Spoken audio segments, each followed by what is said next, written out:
que a gente vai falar um pouco da Petrobras. E um dos pontos que chamou a atenção essa semana foi justamente a divulgação dos lucros e a distribuição dos dividendos, né? E o que mais irritou o nosso querido amigo mercado foi que a Petrobras tomou uma iniciativa de reduzir os dividendos pagos às empresas, aos seus acionistas, numa tentativa de aumentar a quantidade de investimento produtivo, né? E o mercado não gostou disso, o mercado está chiando. Cada vez mais a gente tem, né, o mercado querendo que a Petrobras atue com uma lógica da financiarização. E você, que é um cara que entende muito desse assunto de financiarização, você podia dar uma palhinha para a gente para explicar aí, com base na Petrobras, aí, qual que é esse movimento aí que a gente está tendo aí, por que o mercado realiza essa choradeira toda? Eu acho interessante, inclusive, a gente pautar o mercado enquanto esta entidade, né? Então, nós falamos do mercado como se o mercado não tivesse nomes, não tivesse CNPJ, não tivessem agentes que decidem sobre quais são esses tipos de pressão.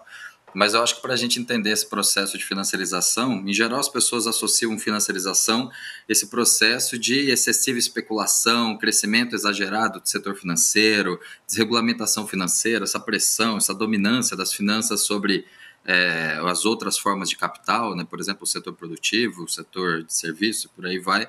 Mas eu acho que a gente pode entender isso, dar um passinho atrás e entender isso enquanto um padrão sistêmico de riqueza, né? Então, todas essas coisas podem ser verdade, mas também a gente tem mudanças que ocorreram no sistema capitalista, principalmente, né, depois do fim do acordo de Bretton Woods, aquelas mudanças do sistema financeiro monetário internacional, final da década de 70, as desregulamentações financeiras do sistema bancário norte-americano, que depois foram acontecer ao longo do mundo, ali na década de 80, consolidação na década de 90. Então, acho que a gente pode entender esse padrão sistêmico de riqueza enquanto financiarização, no sentido de que a gente passa a cada vez mais ter parcelas maiores da riqueza, de expressão da riqueza da sociedade em ativos financeiros, e a partir dessa expressão da riqueza nós passamos a também gerenciar e realizar essa riqueza a partir desta riqueza financeira. Então você tem um aumento da riqueza financeira e você condiciona essa riqueza financeira a como serão feitas as decisões, as políticas econômicas, variações dos ciclos, e isso vai claramente afetar as decisões de gastos dos principais autores econômicos, sem dúvida. E professor... Então, acho que a partir disso... desculpa, não, pode falar. Pode continuar, desculpa. Não, eu acho que esse padrão, o que mais seria interessante para nós analisarmos é o fato de que os ativos financeiros, eles fazem parte, né, então, dos balanços das empresas, mas também eles passam a servir de indicador das decisões de gasto das empresas. Então, essa pressão do mercado é algo que é estrutural às formas como a riqueza, como as empresas organizam essas riquezas. Não só os bancos, o mercado financeiro em si, mas as empresas não financeiras, né? Por exemplo, a Petrobras, e também as famílias. Então, a gente passa a avaliar as decisões de alocação de riqueza, do capital, a partir dos acontecimentos no mercado. E isso se torna não só um padrão de funcionamento, como se torna também uma pressão. Então, você tem variações das ações que podem indicar se aquela empresa está ou não tomando as melhores decisões. Só que isso tem um detalhe. Uma coisa é você colocar nessa riqueza financeira o porquê e como decidir tocar os seus investimentos a partir da sua empresa, e a outra coisa é entender se aquelas variações que ocorrem no mercado, elas estão significando uma pressão daqueles que são os detentores, por exemplo, das ações da Petrobras, ou se na verdade é só um movimento meramente especulativo que não pode significar de fato o destino dessas empresas. Então, em geral, a gente fala as ações da Petrobras desvalorizaram porque a Petrobras tomou essa decisão de não dividir todos os dividendos. Tá, mas o que isso significa? Isso significa que, de fato, a gente tem uma desvalorização da Petrobras, empresa consolidada, com mais um ano, segundo recorde de lucratividade, com bom nível de reservas provadas, ou a gente está falando de uma pressão de um tipo de investidor com relação a outro tipo de investidor. Então, a gente passa a ter essas contradições desse processo, né? Então, por exemplo, eu acredito que essas decisões que aumentaram, né, principalmente a partir do governo Bolsonaro, da distribuição dos dividendos, ela passa a atrair um tipo de investidor que busca rentabilidade de curto prazo. Então, o que ele está esperando? A Petrobras vai ser lucrativa, vai distribuir o maior número de dividendos possível e eu vou lucrar com isso.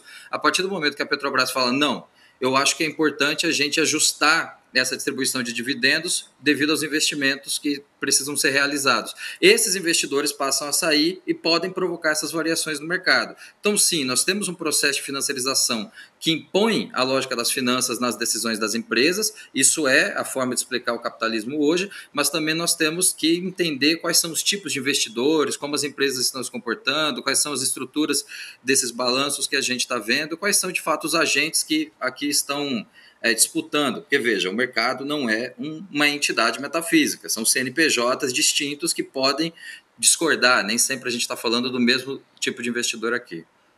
E professor, como você vê, né, essa questão da Petrobras ter uma tentativa aí de priorizar esses investimentos, e aqui investimentos realmente na parte real da economia, até tentando pegar uma fatia maior desse lucro, né? E aqui foi justamente o que causou a polêmica aí com esses investidores, principalmente os especulativos. Como você vê essa condução da Petrobras?